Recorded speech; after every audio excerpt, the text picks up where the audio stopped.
President Trump is this morning set to head back to his hometown of New York City to attend a handful of fundraising events, still maintaining his public silence about that bombshell plea deal involving his former national security advisor, Michael Flynn.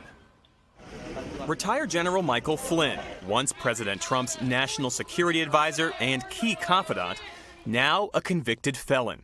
Flynn, who had called for Hillary Clinton to be thrown behind bars over her emails,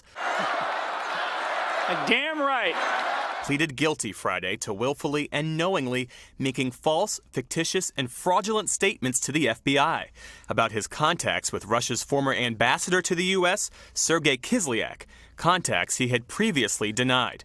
Court documents state that on December 22nd, a, quote, very senior member of the Trump transition team directed Flynn to contact the Russian government and others about a UN resolution on Israeli settlements.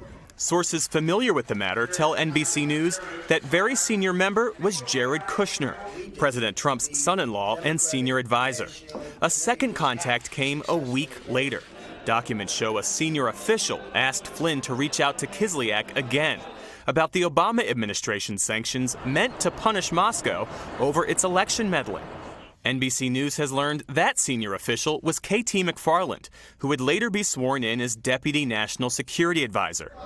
Flynn's plea deal is a game changer, marking the first time that Special Counsel Robert Mueller's Russia investigation has penetrated Trump's inner circle. General Flynn, how great is he? The president praising Flynn just days after firing him. General Flynn is a wonderful man. I think he's been treated very, very unfairly by the media. Flynn, now the fourth Trump campaign official implicated in criminal activity.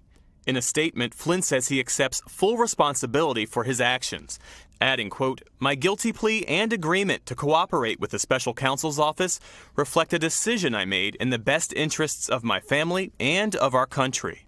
White House Special Counsel Ty Cobb trying to minimize the impact, saying in a statement, nothing about the guilty plea or the charge implicates anyone other than Mr. Flynn. But with Flynn now cooperating with prosecutors, White House officials must be left wondering just what Flynn will tell the special counsel. So still no word from President Trump on all of this, but one Republican source close to the White House says the administration was blindsided by the news of Flynn's plea deal. Craig. Beyond being blindsided, Jeff, what is the mood behind you right now? What's the mood at the White House?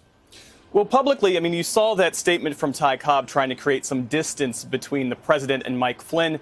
But another source close to the president tells us this development is very, very bad for the White House. Craig.